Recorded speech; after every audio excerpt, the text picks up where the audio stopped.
Belilah perusahaan yang perkaya seluruh pemegang sahamnya dengan adil. Janganlah membeli perusahaan yang hanya memperkaya pejabat atau pemilik perusahaannya yang merangkap sebagai komisaris dan direksi. Oke, ketemu lagi dengan Edwin di channel analisis laporan keuangan. Untuk kali ini saya mau bahas AALI ya, Astra Agro Lestari gitu. Jadi kita lihat nih ya kinerjanya ini di 2025 Q3-nya menarik atau enggak ya. Dan teman-teman perlu tahu kalau AALI ini adalah saham request. Jadi kalau teman-teman ada saham request langsung tulis di kolom komentar ya supaya nanti saya bahas. Oke, kita ke disclaimer dulu. Jadi video ini disusun oleh saya Edwin dengan tujuan sharing analisis dari sudut pandang pribadi saya ya. Jadi isi materi ini sifatnya hanya edukasi dan informasi umum ya, bukan rekomendasi investasi dan tidak dimaksudkan sebagai ajakan beli, jual atau hal yang dibahas ya AALI. Nah, jadi setiap keputusan investasi sebenarnya jadi tanggung jawab masing-masing teman-teman ya. Jadi do your own research, silahkan analisis lebih lanjut kalau memang si AALI ini menarik. Jangan jadikan analisis ini sebagai analisis yang utama ya. Oke, jadi untuk AALI gitu ya, setiap perusahaan yang ada di Bursa Efek saya pasti pakai 3 kriteria utama saya yang saya biasa lakukan dari 2016 sampai sekarang. Itu yang pertama, kriteria itu harus membagikan dividen ya. Nah, kenapa gitu ya? Pertanyaannya apa perusahaan itu harus bagi dividen? Karena perusahaan membagikan dividen itu adalah perusahaan yang sudah memang terbukti untung dari bisnisnya ya. Jadi keuntungan itu nyata, real gitu ya, disisihkan oleh perusahaan dan dibagikan kepada kita pemegang sahamnya. Ya, jadi dia nggak cuma untung di atas kertas ya, dan dia perusahaan tersebut memperkaya seluruh pemegang sahamnya, ada nilai tambah. Jadi kalau dia nggak bagi dividen, bisa jadi perusahaan tersebut hanya memperkaya pejabat atau pemilik perusahaannya ya, owner perusahaan yang biasanya merangkap sebagai komisaris dan direksi ya. Untuk top manajemen, komisaris, direksi gajinya ratusan juta setiap bulan ya. Jadi kalau mereka mengelolanya asal-asalan, nggak profesional, harga sahamnya turun terus, ya mereka nggak peduli juga ya, karena mereka sudah duduk tenang nyaman gitu ya, setiap bulan masuk ratusan juta gitu ya, uang dari perusahaan masuk ke kantong mereka gitu. Jadi ya kita memang di awal gitu ya harus hati-hati dalam memilih perusahaan. Nah, perusahaan yang bagi dividen itu biasanya punya kondisi bisnis yang sehat ya. Nah, ini yang kriteria kedua. Jadi kalau kondisi bisnisnya lagi nggak sehat, rugi terus, arus kasnya susah, beban bunganya terlalu tinggi gitu ya, dia nggak akan bagi dividen ya. Perusahaan itu pasti akan mengutamakan survival dulu, bertahan hidup dulu gitu ya. Jadi boro-boro mikirin dividen gitu ya, kalau misalnya sehari-harinya aja sedang berkutat gitu banyak problem gitu, nggak bisa. Nah, jadi maka kalau teman-teman udah tahu nih ada perusahaan yang bagi dividen rutin terus punya kondisi bisnis yang sehat, pastiin teman-teman itu beli di bawah nilai wajarnya. Ya, jadi jangan beli ketika harganya di pucuk ya, di harga yang super premium, di harga tinggi, jangan gitu.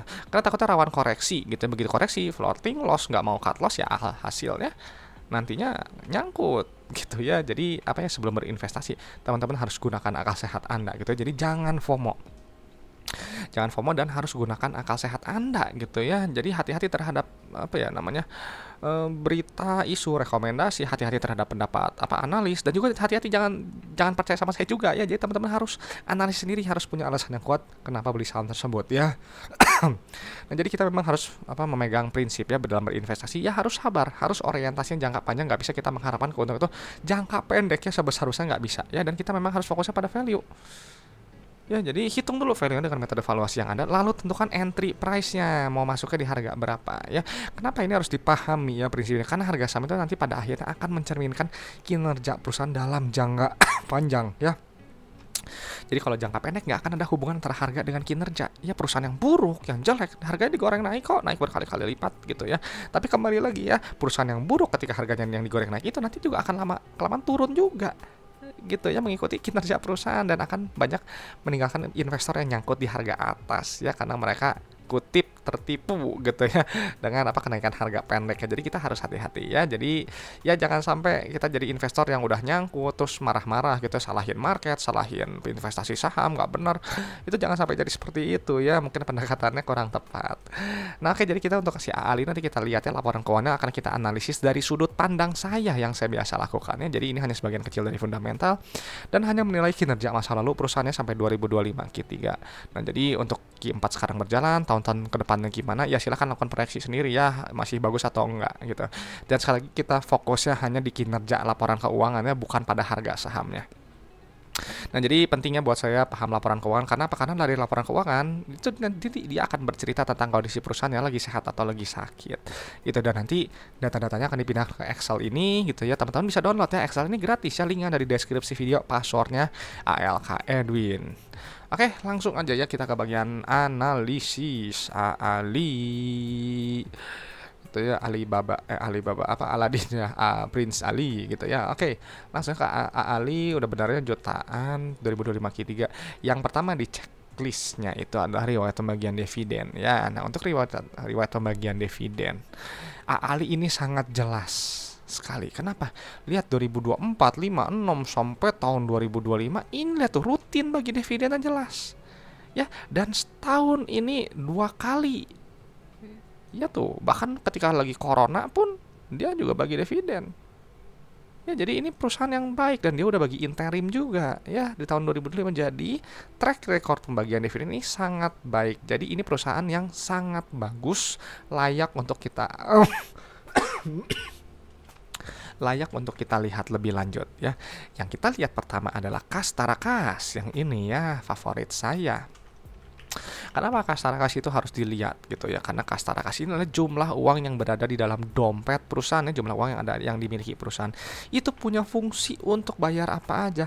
Untuk bayar operasional, ekspansi usaha, dan juga untuk bayar pinjaman ke bank. Jadi kalau nilainya terlalu sedikit, ya nanti operasional terganggu atau ketiganya ya. Dan kalau nilainya terlalu besar itu juga tanda tanya gitu ya. Kenapa tanda tanya ya? Kenapa buat apa perusahaan menumpuk kas terlalu besar ya? Padahal kas itu bisa dinikmati oleh kita pemegang sahamnya. Ya catatnya gampang, bagi dividen aja gitu ya. Ekspansi usaha, bayar pinjaman yang masih ada gitu, atau buyback saham, simple ya. Dan ini kita lihat nih kinerjanya untuk Kas Tarakas ini menguat sekali ya, naik 1,7 triliun. Kenapa bisa gitu ya? Ya karena mungkin dari kinerja ya, ada kenaikan kas, dan kasnya ini kelebihannya ini nanti mungkin akan dibagikan gitu ya, mungkin akan dibagikan gitu. Karena apa? Ini kan pembagiannya kan 24 Oktober ya, interimnya kan 2025, 2030. Ini kan Q3 ini kan sampai 30 September gitu ya. Jadi ini kelebihan kasnya ini perusahaan bilang, ngapain nih ada kas lebih, udah aja kita bagikan ke pemegang saham gitu. Jadi ini perusahaan yang pro kepada pemegang saham ya, ini bagus.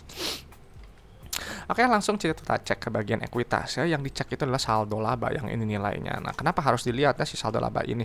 Karena si saldo laba ini adalah total akumulasi keuntungan yang telah dihasilkan perusahaan ya, dari semenjak perusahaan yang pertama kali berdiri sampai sekarang 2025 Q3. Jadi si Ali dari dulu pertama kali berdiri sampai sekarang 2025 Q3 telah menghasilkan total profit itu sebesar 18,3 triliun di luar dividen yang telah dibagikan. Ya, jadi ini perusahaan yang sangat-sangat baik ya. Saldo labanya positif ya, dia bisa bagi dividen. Karena kalau dia negatif atau defisit ya nggak akan bisa bagi dividen gitu ya. Apa yang mau dibagikan, karena nggak punya keuntungan ya, rugi melulu gitu. Dan bisa kalau saldo laba yang negatif itu artinya termasuk kategori perusahaan bermasalah menurut saya.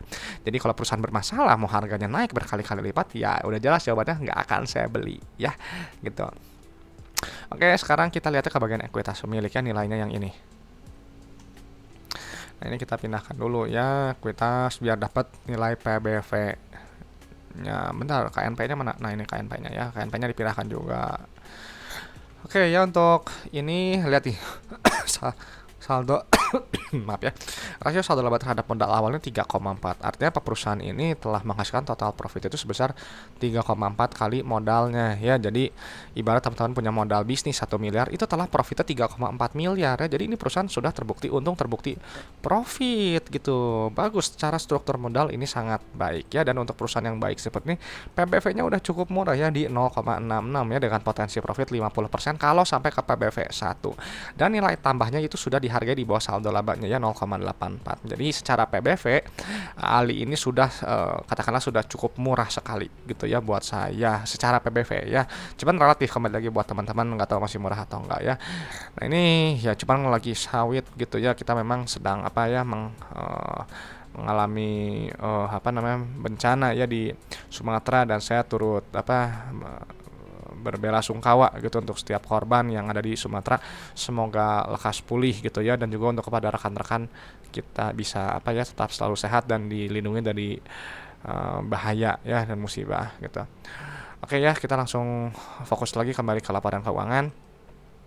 Oke, jadi setelah kita cek nih ekuitasnya, kita langsung lihat ke bagian laba rugi ya. Di laba rugi ini kita cek ke bagian pendapatan ya. Di pendapatan ini adalah untuk melihat indikator perusahaan ini bertumbuh atau enggak ya, karena perusahaan yang bertumbuh itu adalah yang pendapatan ini cenderung naik. Artinya apa? Barang atau jasanya ini relevan tuh customer, disukai customer gitu. Jadi kalau misalnya dia ini kan sekarang nih naik ya kan, berarti ya barang dibeli terus gitu ya sama customer, sama pelanggannya ya.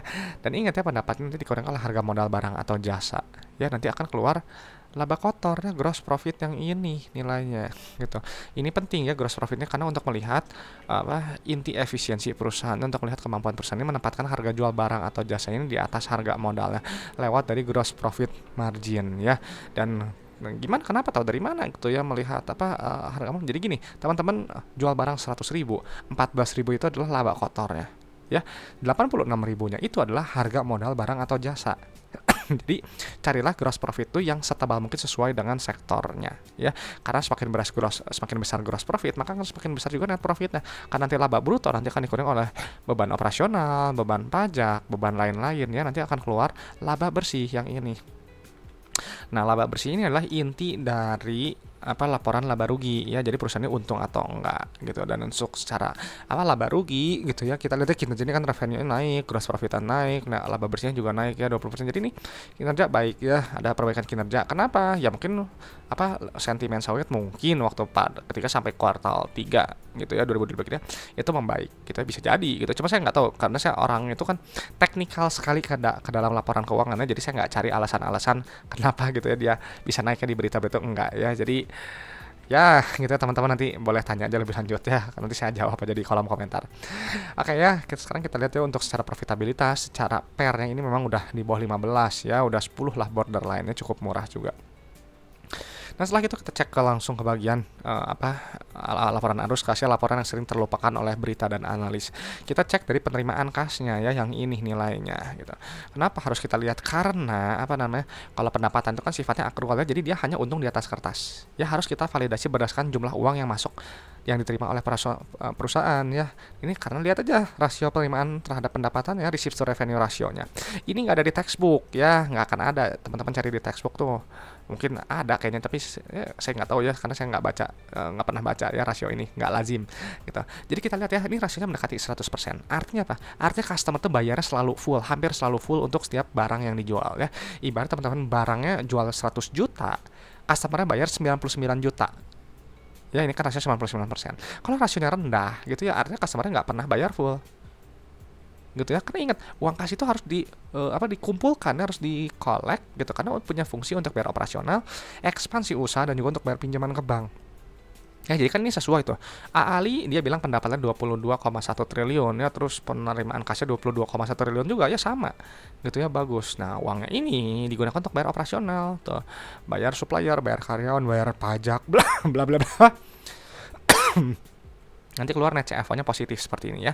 Harus positif ya. Kenapa? Karena kalau dia positif artinya bisnisnya ini menghasilkan uang tunai gitu. Jadi uangnya itu nggak cuma habis untuk bayar supplier dan karyawan aja, untuk bayar operasional gitu ya. Ngapain kalau habis hanya untuk operasional, artinya kan perusahaan tuh nggak sehat gitu ya. Operasional aja nggak nutup gitu. Tapi kalau positif dia baik ya, seperti ini. Dan untuk aktivitas investasi, yang ini kita lihatnya dia belanja modal tuh ya, beli aset produktif, beli tanaman produktif, jadi nilainya negatif ya. Ini yang bagus, artinya perusahaannya berekspansi ya, harus yang nilainya negatif, bagusnya seperti itu. Dan untuk aktivitas pinjaman ke bank, ini lihat nih ya, ada pembayaran pinjaman ke bank, dia nilainya negatif ya, karena kalau diambil pinjaman ke bank nilainya positif tuh. Jadi carinya yang nilai negatif seperti ini, karena kalau dia nilai negatif artinya dia melunasi pinjaman dan juga membayar dividen ya gitu. Jadi carilah yang negatif gitu, meskipun ini memang ada pos-pos kecil ya, nanti dilihat aja gitu. Cuman saya lebih suka yang negatif seperti ini ya. Jadi ini bagus sekali ya, dan secara kita lihat ya, pola arus kas ini sangat luar biasa baik. Karena di periode sebelumnya dia polanya plus min min, sekarang plus min min, dan dua-duanya ada kenaikan kas tara kas. Artinya apa? Dari bisnis operasionalnya itu menghasilkan uang tunai, uang tunai digunakan untuk bayar ekspansi usaha, bayar pinjaman ke bank, bayar dividen, masih ada sisa kenaikan kas tara kas. Ya, jadi kas tara kas ini kelebihannya bisa jadi nanti yang dibagikan ke depan dalam bentuk interim berikutnya gitu, yang tadi Oktobernya gitu. Jadi ini perusahaan yang sangat baik operasionalnya, dan ini checklistnya oke semua ya, setelah kita bedakan data-data keuangannya. Jadi untuk saya, si Ali ini adalah perusahaan yang sangat baik, karena tadi track record bagi dividen sangat bagus ya, terutama 3 tahun ke belakangnya, artinya bisnisnya stabil. PBV saldo labanya positif ya, bisa bagi dividen telah menghasilkan total profitnya sebesar 3,4 kali modal awalnya ya. Dan secara PBV dia udah cukup murah ya, 0,66 dengan potensi profit ke 50% kalau sampai ke PBV 1 ya. Dan tadi ya nilai bonusnya udah di bawah dihargai di bawah saldo labanya. Dan secara PER juga udah cukup murah ya, di bawah 15 meskipun masih borderline di 10, sekian ya. Dan secara pola arus cost ini sangat sehat sekali ya, plus min gitu ya, dan ada kenaikan setara kas. Dan kita lihat sedikit ya, kita lihat rasio lancarnya dulu. Penasaran nih. Rasio lancar ya 9,1 dibanding 3,4 ya, berarti rasio lancarnya ini 3 ya, current ratio-nya. Jadi ini bagus ya, jangka pendek aman. Kas rasionya ini 4,9. Ini 3,3, jadi kas ratio ini besar sekali ya, di atas 1 gitu. Dan untuk utang bank jangka pendek, ini aja ya pinjaman uang 4,9 triliun, utang banknya cuma 90 miliar, lunasin aja langsung. Ini jadi jangka pendek ini sangat rendah resiko ya. Dan untuk jangka panjang DR-nya berapa? 4,2. Ya udah ya, ini ekuitas besar sekali, DR-nya rendah sekali. Lalu long term debt to equity rasionya ini nggak ada ya, udah nggak ada long term debt ya, jadi 0 ya. Kalau sebelumnya ada. Jadi ini perusahaan jangka pendek, jangka panjang, low risk gitu ya, dan sangat sehat juga ya secara arus kas. Dan itu aja tadi ya. Jadi perusahaan ini bisa layak dimasukkan ke dalam watchlist saya. Ya, belum tentu saya beli juga sahamnya, hanya masuk watchlist saja. Nah, jadi kembali lagi ya, perusahaan yang sudah baik, bagus gitu, tinggal masalah harga aja. Cocok atau enggak, masih murah enggak menurut teman-temannya di harga 7.975 per harga 5 Desember 2025. Ya, nah itu aja gitu ya. Dan tapi ingat ya, kita kan ke depan nggak tahu, bisa aja harganya turun terus atau mungkin biasa aja terus kinerjanya ke depannya buruk ya. Jadi silakan lakukan analisis yang kurang gitu, silakan proyeksikan sendiri gitu. Oke, jadi saya rasa itu aja pendapat saya untuk Ali ya gitu. Dan semoga ya nggak tahu nih ya, sharingin dong ya pendapat teman-teman di kolom komentar gitu supaya yang lain tahu. Dan kalau ada teman-teman request saham gitu ya, ini pertanyaan seputar investasi saham, sampaikan ya, nanti saya respon. Dan informasi ya, kalau saya terbuka untuk kerjasama, collab dan sponsorship, silahkan ya hubungi saya gitu ya. Ada kontak saya ada di deskripsi video dan juga ada di screen ya. Dan sekali lagi semoga bermanfaat untuk teman-teman ya, sharing dari saya ini, dan juga bisa memperkaya pandangan teman-teman dalam menilai suatu perusahaan ya. Oke teman-teman, sampai situ aja. Saya Edwin dari channel Analisis Laporan Keuangan. Sampai jumpa di video-video berikutnya.